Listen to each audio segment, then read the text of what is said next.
Okay, so we're back to the ban list, and I thought we would be able to finish it today, but I was looking, and I think that the items today are going to take us. I think we're gonna look them up in context, and I think that'll make it so that we don't finish this today. Okay, but I want to start from the beginning again because I think our goal here should be to.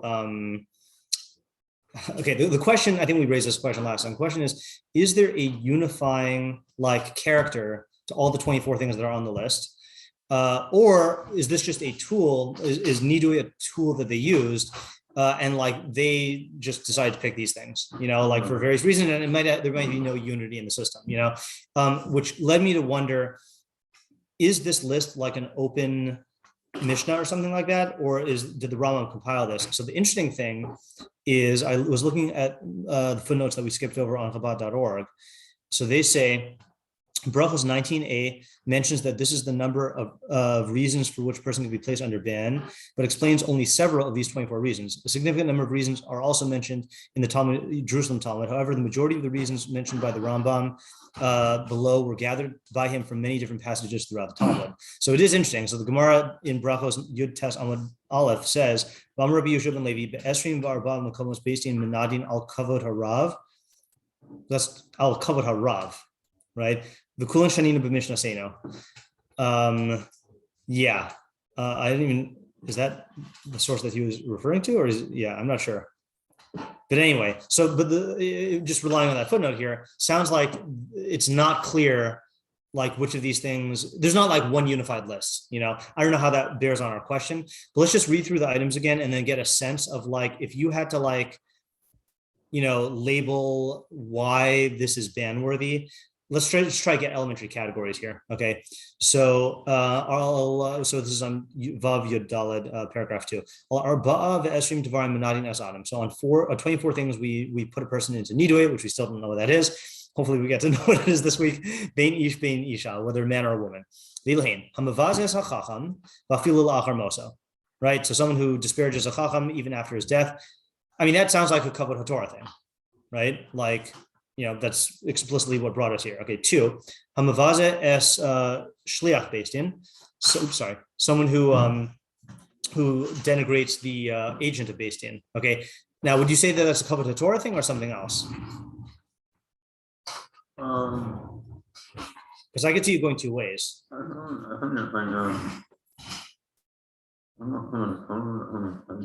Yeah, right. So I could see it being a thing of like. Because the Beis Din, obviously, they are Dayanim and Chachamim.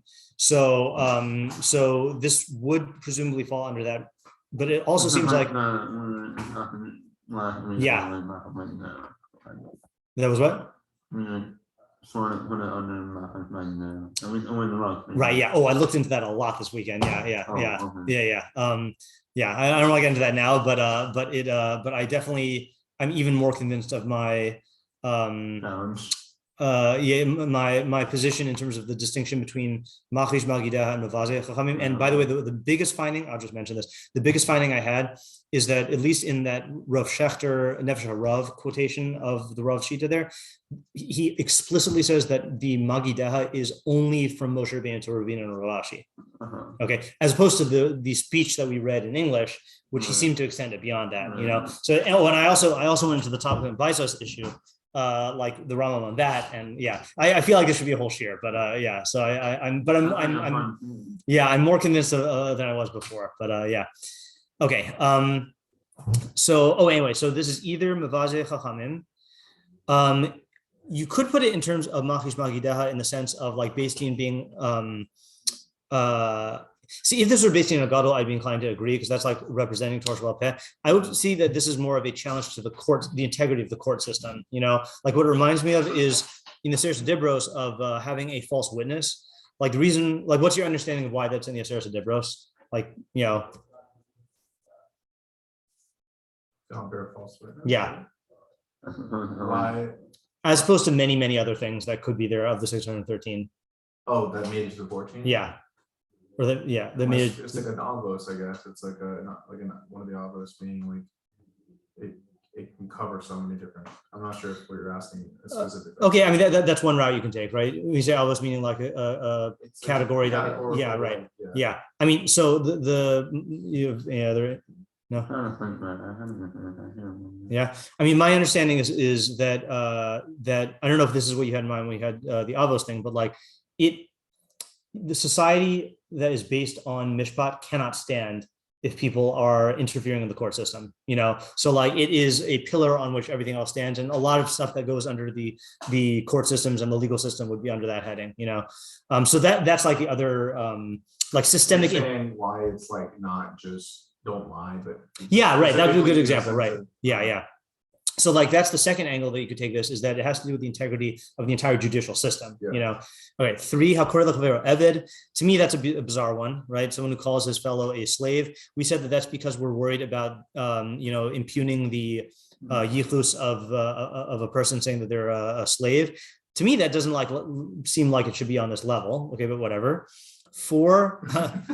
Hamazalzo. I mean, I'm not saying it's not bad. I'm saying like, like so far we've seen like there's like a hierarchy of like all the values of Klal Yisrael. Like, okay, fine. So people think that this person is a slave family. We see calling someone a mamzer is also bad, but that's not on the list. Well, I thought like I'm sure that's not like in the same category. the mamzer. I mean, because of like. I find it extremely hard to believe that it means like. Oh yeah, it sounds like it does mean specifically. There's so many other right. Yeah, it's interesting. Yeah. I thought when I looked at it, mamzer was even worse. Like it was like lashes. Yeah. Oh, yes, right. Yeah, mamzer was worse. That's true. We did answer the mamzer question. Right. That's true. Yeah. Are there other things that would be this bad for like yichus? Right, but I guess none that are like universal, like halala or whatever. But that's like a very unique case. Oh yeah, all right, fine. All right, so maybe we can't really answer that. But either way, it does not seem to rank up to 1 and 2 to me. Okay, 4. Torah. That's also big, right? You make fun of a derabanan and certainly a daraisa, right? That also threatens the integrity of the system. Okay. 5, Misha Shalhu Lil Bastin Vakabulo Zman Vloba. Okay, someone you get a court summons and you don't show up to the date. What do they call that in English? We talked about we did, yeah. Contempt. No, contempt was the making fun of the. To not show up. Yeah, there's a term for that. I just saw it in a show. Jumping bail. That's it. That's what I was thinking of. Yeah. Okay. 6 Mishalo Kib. So again, that's interfering with the court. 6 Mishalo Kibel Alavis Adin. Okay, that's a big court thing. Manani Oso Achi Itain. Someone who doesn't accept the verdict. Okay. 7 Mishish Birshusu Davar Hamazik. Gon Kelavra Sulam Ra'ua. So that's also a public hazard, right? Something that's a threat to the public, not in terms of the legal system, but in terms of like, you have something that's a public hazard. Manadin Oso Achi Asir Hazeko. Watched a bad documentary about that last night. I didn't get through 3 Mile Island, which I didn't know about, some nuclear disaster that happened in Philadelphia. And it was like one of those documentaries where like they tried to make it all like scandalous and stuff about like, and it just was not very interesting to me. So I was hoping it would be something that was like Mishleg, but so don't watch that in my opinion. If you're gonna watch anything about that, watch Chernobyl. That's a good series. Okay. 8 Hamocher Karka Shalo Lagoy. So that's also, we said that's a public hazard thing, right? Because we see that he says, so the assumption is that the goy is going to somehow cause trouble to Jews. And then this guy has to like take upon himself the payment for that. So that's another like public hazard thing. So let's do this. I copied and pasted this here to make a, color coding, right? So like I'm sensing here, like, threat to the system. Let's do threat to the system in yellow. Okay. All these are threat to the system. Up through here. Yeah, okay, right. Then we have like public harms. So that's the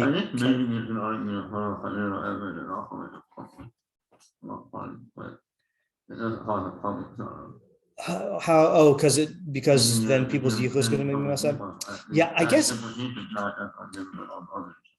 Yeah, I guess. I feel like it's going to be much more localized, right? Like that guy's family is going to get messed up.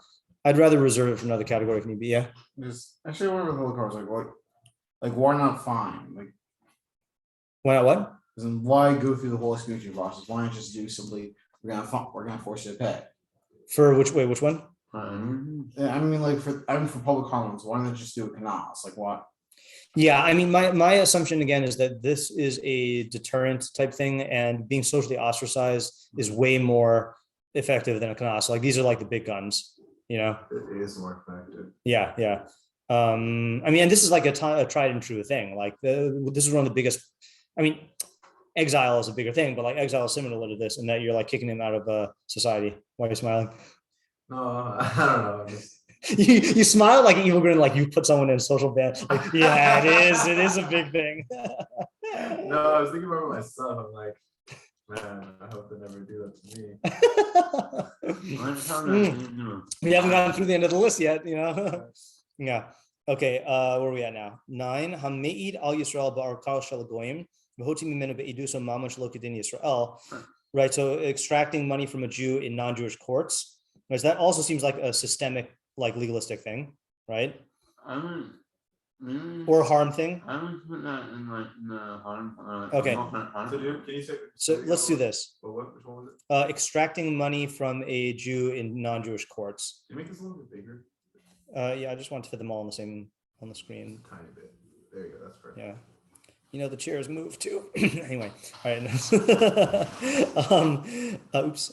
I didn't mean for them all green. Oh, so what we're doing now is I'm going to use green for partaking of possibly both. Okay, because blue and yellow is green. Lula. Is that when you mess up the keywords? All right. Okay. Yeah. All right. 10. Tabach kohen she'eno mafrish hamatanos v'nosan lekohen acher manadin oso achitin. So this to me sounds like a different category.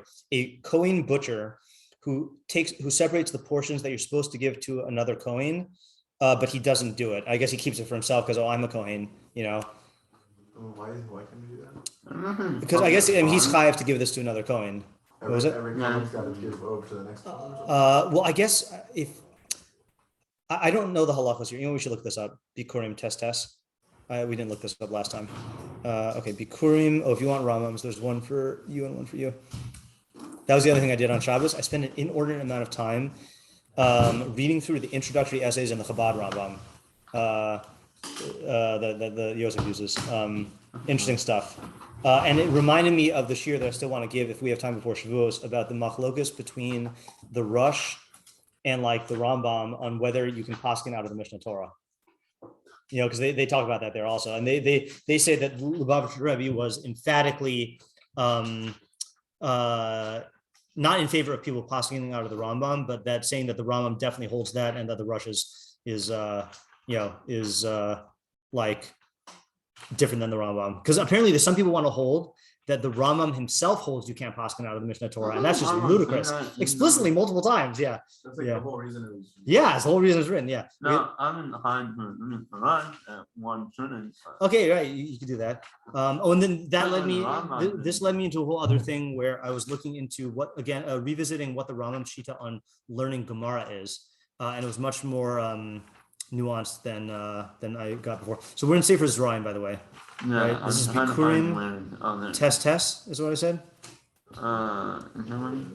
Yeah, Biכורים test. So if you got the page, you can Okay, tell. it's eventually going to Yeah, last possible 612, right? 6. What was it? Is what it starts. 621. Basically the same thing. Yeah. Okay. So.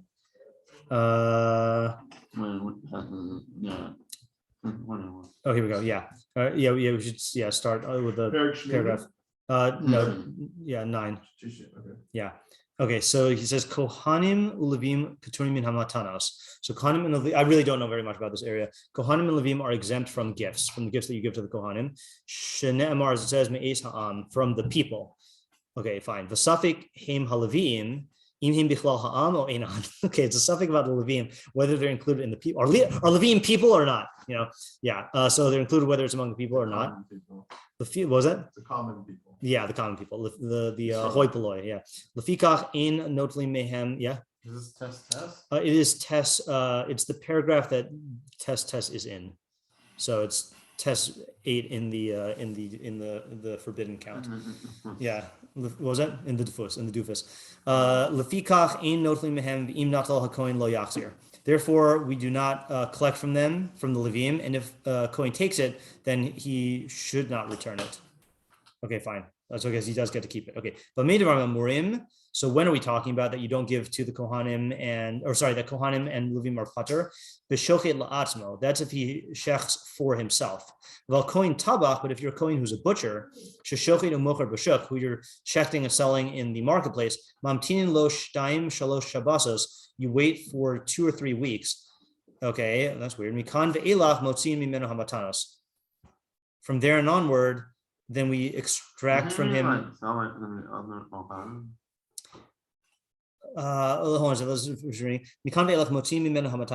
there on, then you take out the gifts, the nosin osam l'kohanim acherim, you give them to other kohanim. So in other words, it sounds like he's saying you can open your business in the marketplace for 2 or 3 weeks, but then you have to start giving them to kohanim, right? That's what it sounds like to other kohanim. Where? For everyone? I think so. You know, I'm gonna open up the see if there's footnotes in here. How can the Jews? Well, no. It sounds like he's putter from giving it. So does that mean that he doesn't have to, like, that it's mutter for anyone? Or does it mean that he can keep it? Maybe it means he can keep it. Yeah. But how in the marketplace? Right. That does not sound right. Right. Okay. This is not. Hold on. 9. Okay. So when does the above apply? Oh no! I didn't mean to click there. That the priests are exempt from giving presents. Okay. I saw the footnote. I just meant to hover over it. Hold on. So slow. Kabbalah website's so like it's like you can use it academically, it just doesn't look like you could. Yeah, I know, right? Yeah, which is great, I think, because it's not intimidating to people who are going to get there. Yeah. All right. So anyway, we grant him. It says we grant him 2 or 3 weeks, and then it says during which he is allowed to keep the presents for himself. What does it mean?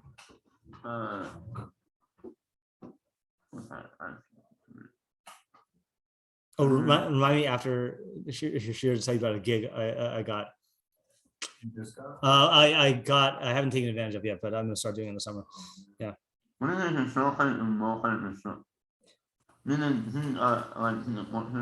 Yeah, he's a butcher who sets up shop to butcher for other people, right? So no, it's like this. So I'm the Kohen, right? So I can set up the shop and I can butcher and then sell the non-matana parts, and then the matana parts I can keep for myself. But then afterwards, we expropriate the presents from him and grant them to other priests. That's since he sells the meat, he is acting on behalf of others, and they're not absolved from the obligation of giving the presents. Oh, is that the thing? Oh, okay. So in other words, like you're bringing your cow to me, right? And then I shecht it, and then I keep the Kohanim parts, and then you take the rest, and obviously you're paying me some sort of fee. But then at a certain point, then I can't just be keeping them from people because that's resulting in exempting. Wait, what's that? I think that concern is that everyone in the own the partner and just like exempt themselves from having. Right. That's true. Oh, like double up, like they're so, like taking advantage of the fact that like that way they don't have to do a separate gift. They don't have to like find a Kohen to like give this to. Yeah, right. Yeah, all right, that makes sense. So what did the Kohen do? Like he gives it to another Kohen, but he also receives something from a different Kohen? I guess so. It all just gets kind of like rotated? No, I don't think it's like circulated? Give out whenever when more than human. Right. Wait. So how does that prevent the guy who actually went to do? Because it's not them; they don't have to do anything new. It's just the Kohen has got to do something now. Yeah. Right. So how does that? Yeah, because that's you're asking on the footnote here. The footnote says he's acting on behalf of others, and they are not absolved from obligation of giving presents. Yeah, what are you saying, Yosef? Just wondering, is this Duraisa or is like Durban to prevent abuse? See the gloss of Rav Yosef Korkus, who debates whether this is a scriptural law or rabbinic decree. There you go. It feels like a Duraban, doesn't it? Yeah.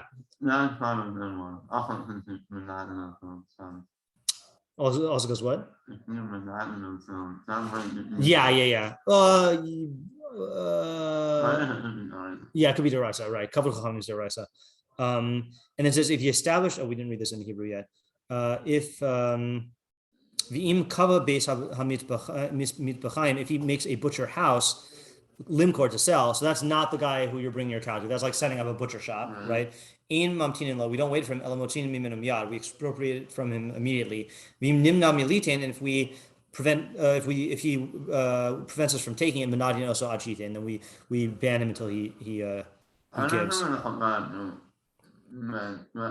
what you're seems like for the town. Yeah, And for this third category. right. Yeah. Yeah. Well, often the second guy from like hasn't looked in the shop once. Right. Oh, you mean for after 3 weeks? Yeah. I mean, Did- it'd be more convenient for everyone. Many might meet with them here anyway. Right. You take it, and they're allowed to do that. Right. Going. Right. But then the problem is that a lot of them aren't going to get food. Right. It's all going to go to this guy. Right. Yeah, right. then we say, So okay, it's for the well, benefit of the make Kohanim. him run it around. Right. Correct. Yes. And not like, I guess doesn't mean that they don't want them looking at it, but not Yeah. like people like to, like, make Right. it like, you have to use another Right, one. right. They would be able to me to rice us anyway. Yeah. I was just thinking, like, I feel like the second case is more or less. The third case is really the problem. So, Mhm. and it's like at the same time, like if the person just butchering it's okay. So it's more or less saying, okay, if you're doing this like 2 or 3 weeks, Right. we You've effectively opened a shop. yeah, right, yeah. and then we're not. But it's like 1 or 2 weeks, okay. Maybe you're just doing it a one-time thing. Right, for right. some reason. You can't have like an offshore Panama account, like, and open your butcher. Well, I don't have a butcher store here, right? It's yeah. Okay. All right. So okay. So it doesn't, I mean, that feels to me like a separate category. It's not a public hazard, and it's not messing. Right. Yeah, let's leave it. Yeah. Okay. So then 11 hamachal yom tov sheni shel golios afal pi shuhu minhag. Okay. Oh, so I found out a little bit more on this also. Thanks to chabad.org. What was it? On On the why the Rambam says that it's a minhag, and menadin also. So the Or Sameach, I always forget who that is. Or Sameach is, I always get the Or Sameach and the Or Zarua mixed up because they're both commentaries on the Rambam. Mir Simcha Devins. Oh, so this is like a contemporary of Reb Chaim. Okay, he might have been a student of Reb Chaim actually. Does that sound familiar? A student or contemporary? I can't remember. Anyway, so he says. Alpha Pishu Minhag Pirish Hashta Debekim Bekvir Diarcha. Now that we that we established the calendar based on we established the holidays based on the calendar. So in other words, the Rambam, he's explaining why the Rambam, I think you asked this question last time, isn't as opposed to when you see this like doing it after seeing yeah, if you're doing it off of seeing the witnesses, then second day Yom Tov was Durabanan. Wow. And I think you asked last time, didn't he already say that if you're like Mezalzel in a Durabanan? Yeah. Yeah, so he's saying you might think that since this is just Minhag, then nowadays, then it doesn't reach that level, but he's saying it still is. It's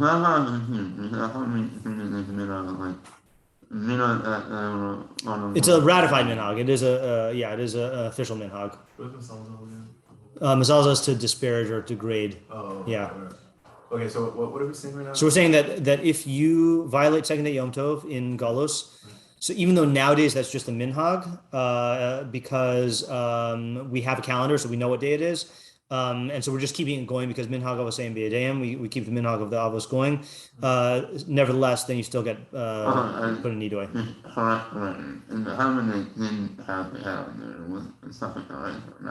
Yeah, that was a second rise, but you were mechuyev to do it durabanan though. I think so. Let's look it up again. Not look it up again. Let's look it up in Vav Yudal. I think this is the one I wanted to look up last time, but I looked up the wrong one. Can we recap how nidui is not like Karen? We haven't even said that yet. All we know is that we don't even know technically that they're two different things, but he hasn't defined any of them yet. Oh, yeah. And we're not sure why he doesn't define them yet. Yeah. Yeah, there's maybe somewhat context. Like I know the background for Takana, from what you were showing, was that in Alexandria they only did 2 days, and one time a rabbi who happened to be there in time tell them what day it is, so they were doing lulav on Shabbos because they knew what day it was, so there was no suffix. At which point the whoever group there was heard of this, said, "Are you going to go there every year?" And then and made the Takana told them to do the Minhog of their forefathers, less that I guess people start doing the Lula, carrying the Lulav on days when they don't knit on suffix days. Mm-hmm. So therefore, in terms of this issue, then I guess makes it more like a Minhog that was being Misake. Okay, I see. Meaning because it arose from a particular incident that came up. Yeah, where does he start it off though? Let's see. Shnei Yamim Tovim. No.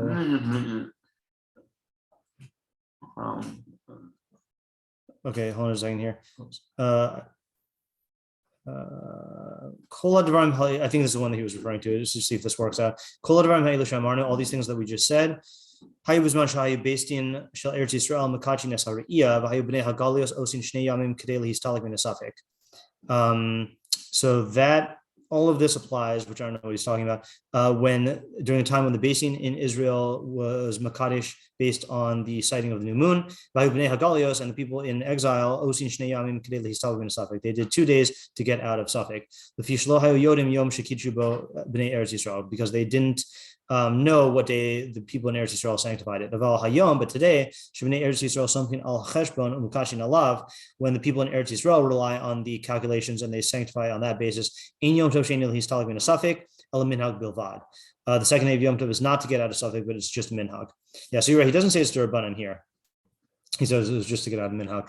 Yeah. What pair is this? This is 6. Shvisas Yom Tov 6:14. Yeah, the reason why I was saying it is Durabanan is because I know that the Rambam Shita is that Safek de Oraisa L'chumra is Durabanan. Oh, okay. So I kind of assume that anytime we hold that there's that you're doing something out of a Safek de Oraisa, then that is a formal view of Durabanan. But I also don't know how it's set up. Yeah. Okay. So right. Okay. Fine. So what's the category here? So this sounds like a different kind of structural integrity of the system thing, right? No, This is like, it sounds like no, like I was understanding that already. it's definitely similar to not going to be same, right? But this has to do with like a mitzvah institution as opposed to like a legislative body, you know. Like it sounds like we're worried that Yom Tov is going to be treated not correctly here, you know. And similarly here, Yud Beis Ha'ose Malacha Der Pesach Achar Chatzos, and then the footnote here says Ha'ose Malacha Mipnei Sheyesh Bo Chagiga Ushchitas Korban, because there is a Chagiga and the Shchita of the Korban. So this sounds like we want you to be careful with mitzvos, you know. So let's just call this mitzvah concerns, okay? Like just as a category. I'm going to use. I know this is ugly, overly bright color that will prevent us from reading, but whatever. No, this. Yeah. That's actually easier. Really? Oh, I guess on your screen it's slightly different than on my screen. Mine's it's harder to show on the eyes. Okay. Okay. So that's as far as we got last time. Okay. Now we go on. Hamazkir Shem Shemaim Levatala Olishvua B'divrei Havai. Okay. So if you mention the name of heaven in vain or for no reason, or a shavua about a matter of exaggeration. Okay. So he gives an example in, actually, let's look at this inside Shavuos Gimel He. So this is in Sefer Haflaa, another Sefer that I don't go into much. As you can see from, look at my hyperlinks here. I mean, it doesn't mean I've never clicked on it, but since the last time I reset my browser history, Haflaa is right before Zra'im. You know how you remember? No. So this is a good rule of thumb to know also. The first 6, so there are 12 books in the Mishnah Torah, right? The first 6 books of the Mishnah Torah are all about individual things. The last 6 books are all about community things. Haflaga, isn't it? This is Haflaa. Oh, okay, not Haflaga. Yeah. Haflaa, I think, means to the book of articulation or pronunciation. Chabad.org translates it as the book of promises. I don't know, maybe that's just because of the connotation. Because it's Yafli Lindor Neder Lashem. What did halakha did I say? Gimel Hey. Wow. Gimel Hey. Yeah, thank you. Gimel Hey. Yeah. So he says, get the page. Yeah, 484. 484. Got it, let's go. Okay. V'chein shvuos shel havai v'shel shegagos pater aleihen. So shvuos of havai and shvuos of error, you're pater on. Shvuos shel havai ketzad. What is a shvuos shel havai? Kigon shirah chayalos gedolim v'choma gavoha. You see huge armies or a very tall wall. V'nishba sheraisi chel ploni hamelach v'hem kiyote mitzrayim. Right, he said. So you swear that you saw the army of such and such king, and they were as many as the Yotzei Mitzrayim. V'sharaisi chumas ir plonis gavoha ad larakia. Or you swear that the city wall was as tall as the heavens. V'kiyot b'dvarim elu shezeh lo gamer belibo shadavar kach below pakas lo yeser. The guy who's saying it doesn't actually believe in his heart that this is an accurate statement. V'lonis kavin elu l'sapir gova hachoma orov ha'am. And he's only telling it in order to tell people like how, or to tell how tall the wall is or how big many of the people are. So it's funny, right? If you make a shavu in this category, you're putter on it, but you get nidui. Right? Isn't that strange? Because you should have had faith or something. No. He's saying, you were saying why would you get nidui? Yeah. What do you mean you should have had the faith? Wait, I thought it was, so you see like it's like a big, you're on a wall and there's, maybe I misunderstood what you said, and there's an army. Yeah, that was just an example, right? And you're like afraid. No, it's just like I go on and how many people were in Shear today? Oh, there were thousands, but there's really only like 50, right? So I'm exaggerating. I just want to convey. Why would you even be putter? So it sounds like he's saying you're putter because you're not actually like even, it doesn't even like register as an oath, right? Because you're not like the expression I swear. I swear there was, but it's not really. Yeah, but in other words, it sounds like he's saying that when the guy says it, like this, if you take an oath about something that is a lie, so that's definitely usser, right? Here, but with a lie, you want people to believe that it is what you're saying, and then you're using God's name and associating with a lie. Here, no, you don't actually want people to believe that the wall touched the sky. You just want to convey, this is a really big wall, So that seems to be why it's like not really a full oath. Yeah, you're using it lightly. You are using it lightly, though. Yeah. Could be that you're not. It's very false in that you are conveying a true meaning. It's just, I guess you're not being exactly. Maybe you did say an oath correctly. You did say something true. Like when you only have a full understanding what's the heck's going on. It's just yeah. It seems to be an issue of like treating it lightly, because you are treating Shem Shemaim lightly. And in fact, if you look at the next one, Hamevi es harabim lidei chil Hashem. So if you bring the masses to do a chil Hashem, so both of those have to do with God's name, So let's say God's name, and that's also Shem Shemaim Levatala, right? That's clearly about God's name, right? So these are, the red is darker here than it is on the screen. It's not so bad there. Okay, next, where are we here? Hamevi es hadra. Oh, I read that already. Hamevi es harabim lidei achilas kachim mechutz. This is a weird one. You bring the masses to eat kachim outside of mikdash. Okay. So Rambam Bekius says something funny here. Oh no, he doesn't say something funny here. Never mind. Sorry. Let's just read the Bekius on 14, which we skipped. Shehachatas harabim hi avon chamor. So making the masses sin is a big sin. She'ozo ein lo chelek olam haba. That's one of the things you lose your chelek olam haba for. V'gam chilo Hashem hu min averos hachamoros bioser. And chilo Hashem is one of the worst averos, right? So you're doing a double whammy. Okay. Funny you don't get it for a single whammy, and in fact, it's funny that this is the thing that bugs me here. Okay, one guy swears that the wall was as high as the sky, and he gets put in nidui. Then this guy brings the masses to Chil Hashem, and that guy also gets nidui. Seems like very unequal. Like, why don't we give you nidui if you do a Chil Hashem by yourself? Like why make the threshold for that so high? Given how. Isn't you doing a Chil Hashem still a bigger deal than you doing an exaggerated? Yeah, right. That's what I'm saying. Even if it's one person. So I'm saying, I guess I feel like the question should just be like, why do we even need to learn any of the Chil Hashem ones when we already have a small? Right, that's true. Right, meaning if using an oath in Hashem's name is going to be nidui worthy, and certainly all these other things. That's a good point. He's just trying to show like a range of things, like some sort of like. These sound, I don't know, these sound like individual offenses that you can get a ban for. Yeah. I don't think you are not. You and yourself alone. Yeah, right. If you yourself do a chil Hashem, then you don't get nidui. So conceptually, you're right. Philosophically, you should, but halakhically, it's a particular offense of bringing the masses to chil Hashem. So wait. So then you don't get one on a personal one. On a personal chil Hashem, yeah. But even though that's still a bigger deal. Even though it's still philosophically a bigger deal than an exaggeration. Yeah, that when you do get a nidui? Yeah. That's the problem. Yeah, Yosef.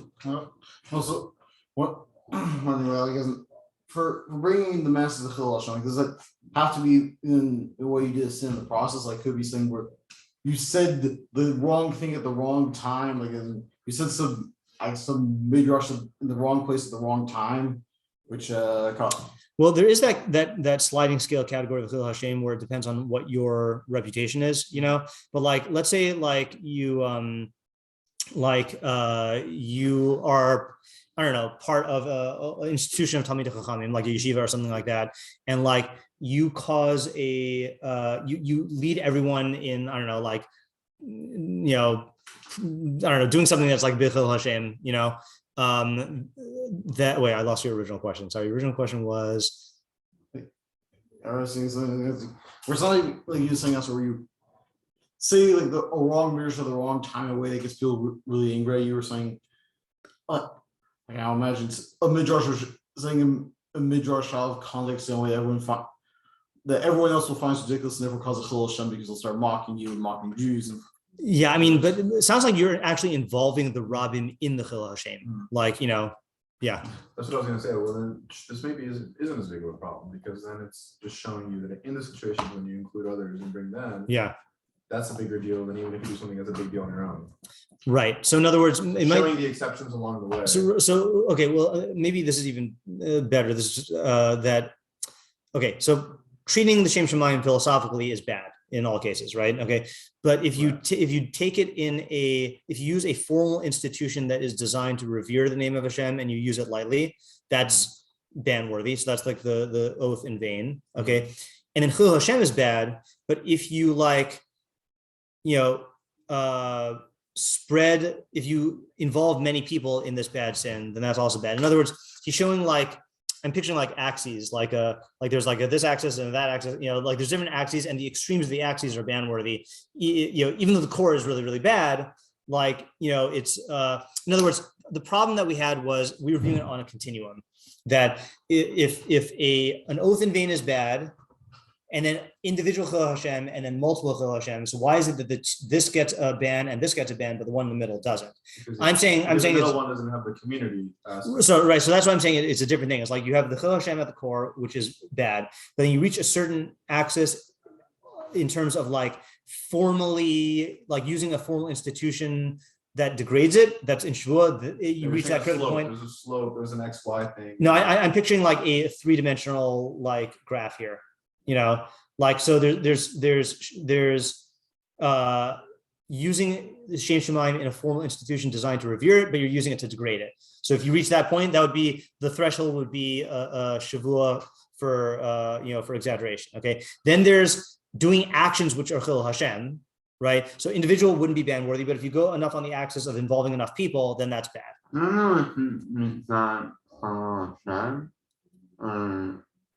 don't know chil Hashem, but well, yeah, I mean, yeah, that's also true. Okay, so let's read the next ones and see if it clarifies it.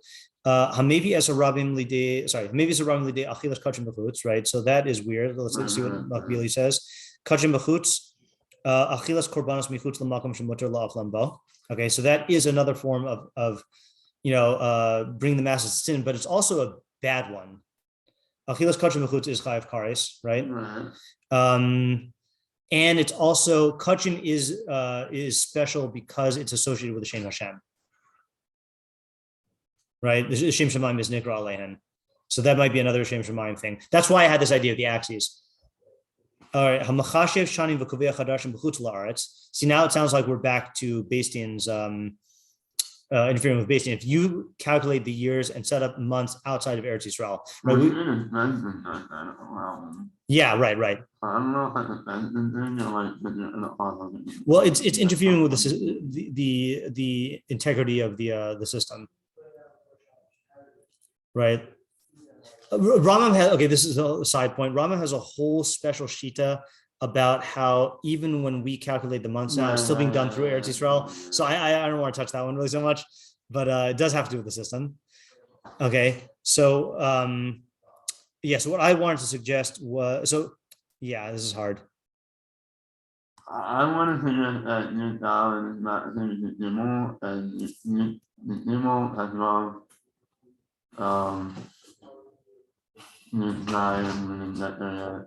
Okay. All right. So I guess we'll read the rest and we'll try categorizing them afterwards.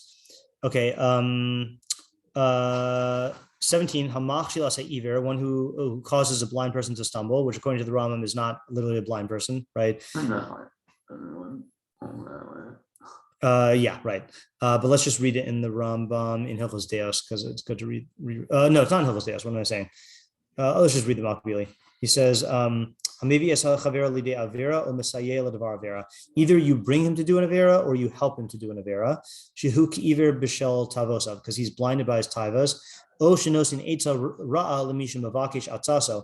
you intentionally give bad advice to someone who is asking for your advice. It's as if he's blind in that matter.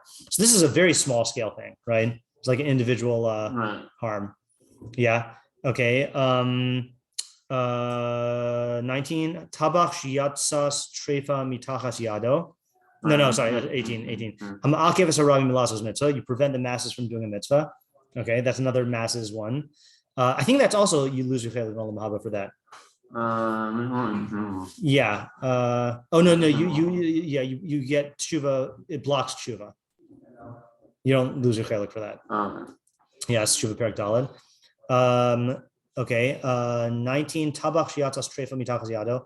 A butcher that sells a trefa or that produces a trefa. So he says here. Makbili, he sells an animal that is usher to eat. This happens occasionally in what do you call it, in Jewish grocery stores, right? Like yeah, I forgot which one, but I don't know. No, let's just cast aspersions on all these companies and without verifying it. Yeah. There was one with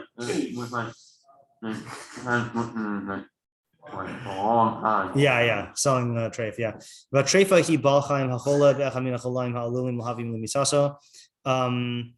Treifa is a living creature that is sick with one of the diseases that is likely to kill it. Hamanuim b'halacha, which are accounted in halacha. We're not going to read the list.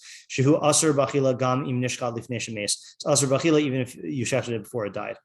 Okay, so that is 18. Sorry, that's a 19. Then 20 is tabach shelo badak sakino lifnei chacham, a butcher who doesn't have his knife checked in front of a chacham. So yeah, right. I hear that. So 20. Tabach shelo badak sakino lifnei chacham sheshchita b'sakin peguma ose es habehema shenishkata nevela. If a butcher shechts with a knife that's blemished, it will make the shechted animal nevela. V'hi asura b'achila, and it's asur to eat. V'kan hadvarim hamurim b'shenimtza hasakin ru'ui l'shchita. So these statements are made when a knife is found that is fit for shechita.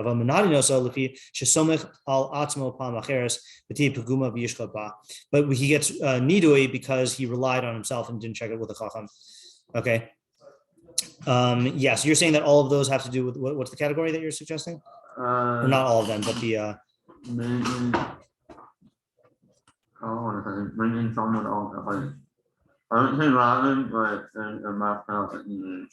Yeah. So, I mean, loosely speaking, this does have to do with causing people to sin, right? Yeah. Okay, so that's 14, 15, 16, 17, 18, 19, and 20, right? That's what you're saying? Yeah. Okay. Yeah. I mean, it is interesting because 13 and 14 definitely seem to have a relationship. Because they have to do with the Shem Shemayim. Right. So I don't want to give up on that entirely. Yeah. Okay. All right. This next one is very strange also, right? Hamaksha atma ladas. If you like knowingly give yourself an erection, right? Which I don't know how they know that. I'm going through this with, I think. Yeah. Like 2 weeks ago. Yeah. I've seen like a first episode of Torah. Yeah, I haven't seen that. Yeah. Yeah, but the other problem with this also is, so Rambam Bekius says, well, maybe ultimately giroi taiva b'machshavas arayos, right? So you're bringing yourself to like exacerbate your taivas in thinking about arayos. But the difficulty here, yeah. Could you just say that's a way of saying if you're like speaking about like, oh, check out that, right? Obviously, you're like arousing yourself. Yeah, so I'll give you a raya for that reading, because halachically, if you look at the actual halachos of the arayos, this is going to be in Sefer Kedusha, Hilchos Isrei Bia, and I think, hold on a second. Yeah, so check this out. Isrei Bia 1:9. Okay, now this is just talking about just the general principles of like how halacha defines the sexual act. Okay. Say again. 389. Okay. No,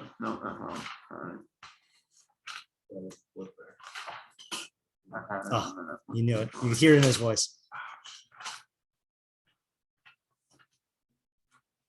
Isn't that general area? What is it still? What is it? Kedusha. Kedusha? Yeah, which should be right before hafla.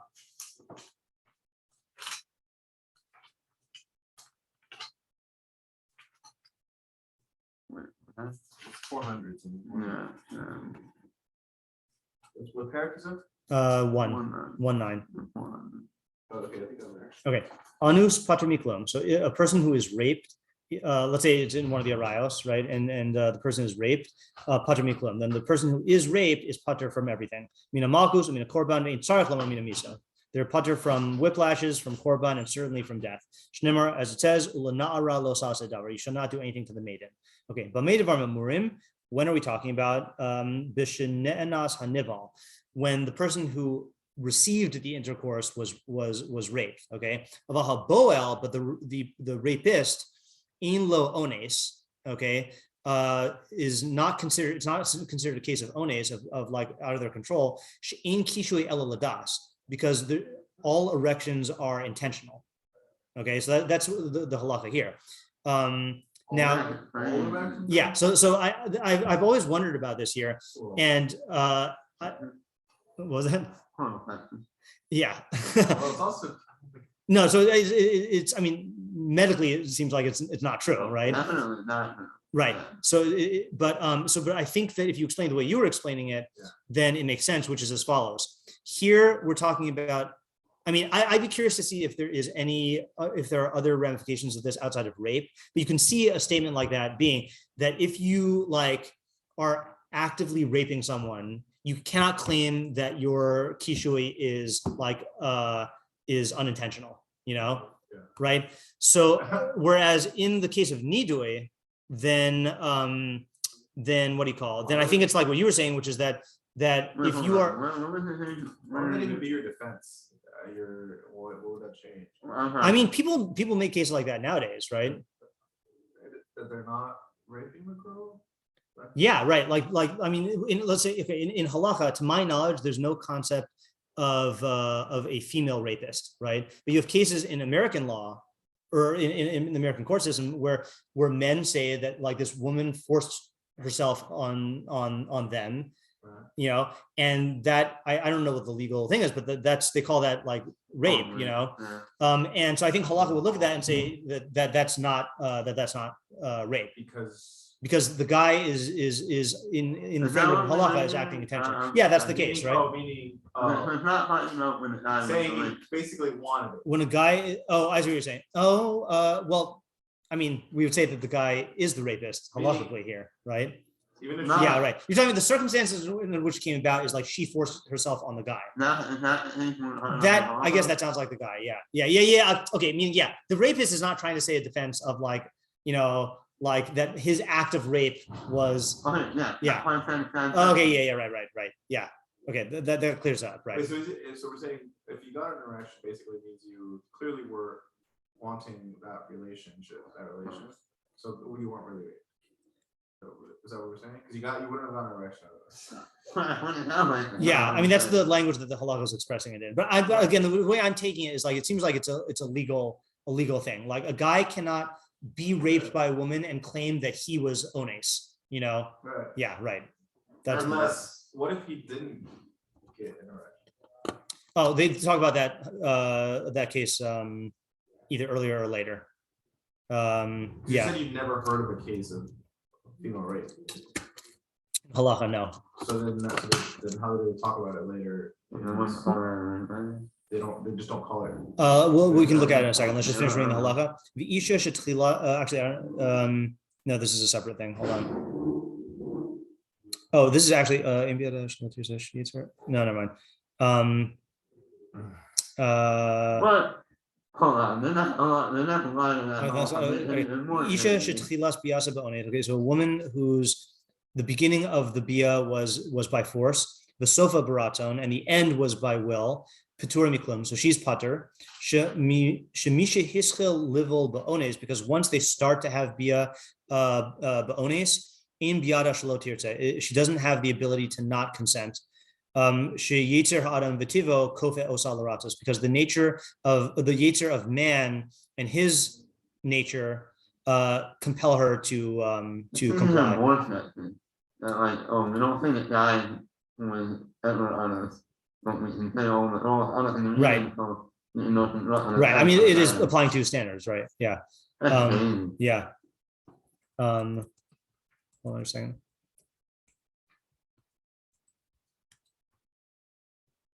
This is gonna be too hard to look up. It wouldn't be changing if I thought it was going to be right. Right. I don't think that's true.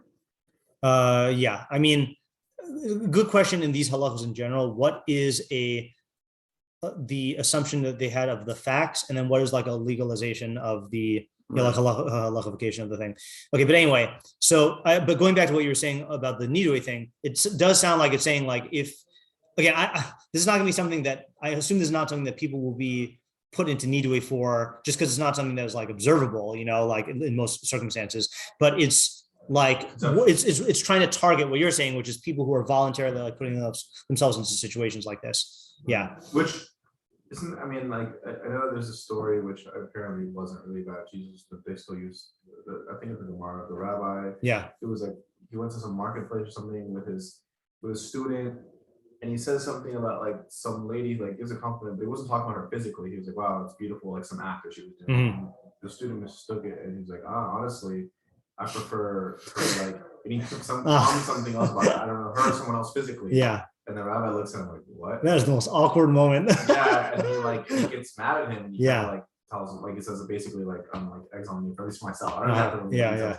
And so he like goes to him a couple of times to try to like, you know, and the rule is you go, I think like twice or whatever before like. Well, with the rabbi, it's you've been 1,000 times. Yeah. Something like that. But then he thought he was blowing him off, but he was really just saying Shema. So after that, so he like became like a kafir, and he like went and started his own thing. That's but funny. I think that was an example of like where you could hear your rabbi could see, oh, you're clearly saying something. Right. Yeah. You know. Right. So there are ways to make the assumption that this is going on. Yeah. All right. Let's finish up the list, and then we'll take one more sweep of it tomorrow just to get the categories. Bli neder. Misha gerish es ishtov asa beno na shutfus. Okay, this is an interesting case. This happens. I feel like I see it nowadays. A guy divorces his wife, but they enter into a business partnership. Okay, omaso matan, or sorry, a partnership, joint ownership, or business partnership. Which brings them into like interacting with each other. Okay, when both of them come to Beis Din, then they put them in nidui. That's funny. Why? So it says. So it is funny that last line. So Rav Makbili says, Davka shebo yachad lebeistin. If they come to beistin together, shadavar mochiach al kirva yasera b'neim, because the matter shows the closeness between them. What if they're both suing somebody? You know, but each of them comes on their own and meets in front of the dayanim. Amnam hadavar mutuav michashash leznus af emanati nosan. So it's disgusting because of the promiscuity, but we don't put them in nidui. Strange. Okay. Yeah, right. Why not just in general? If you see them at work, their workplace, right? Yeah. Okay. So and then chacham sheshmuaso ra, chacham who has a bad reputation. I think this is specifically in the sexual stuff. Yeah, look at the footnote. Sheshmuaso ra sheish alav shmus shechata begilui arayos. That there's like rumors that he's engaging in gilui arayos. So these three are very simple, right? That these last three, the three we just read, all have to do sexual. Gilui arayos literally means the uncovering of nakedness, but it's euphemism for violating the arayos. Which is self-evident. Why can't you just say arayos? Because the term that the Torah uses is gilui. I mean, why does the Torah use the term? I don't know. Okay. Yeah, it says as you know, as lo tegale ervasa, don't reveal her nakedness, means don't have bia with her. Right. You know. Okay, and then the last one's the fun one, which is you mentioned this. Yeah, hamanade michi eno chayiv nidui. If you give someone nidui that is not chayiv in nidui. Yeah, the double nidui backfire, right? Yeah. The Una reverse card. Yeah, right. Okay, so that yeah. All right, so let's leave this aside. Tomorrow we'll just take a look at the categories again and see if we can get any more sense, and then we move on to hopefully defining what nidui is, right? Because we're done with the parak nidui list. Okay. Very good. All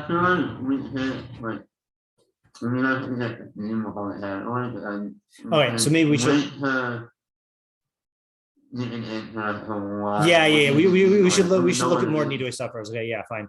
All right, that makes sense. So we'll revisit the list. We'll plan to revisit.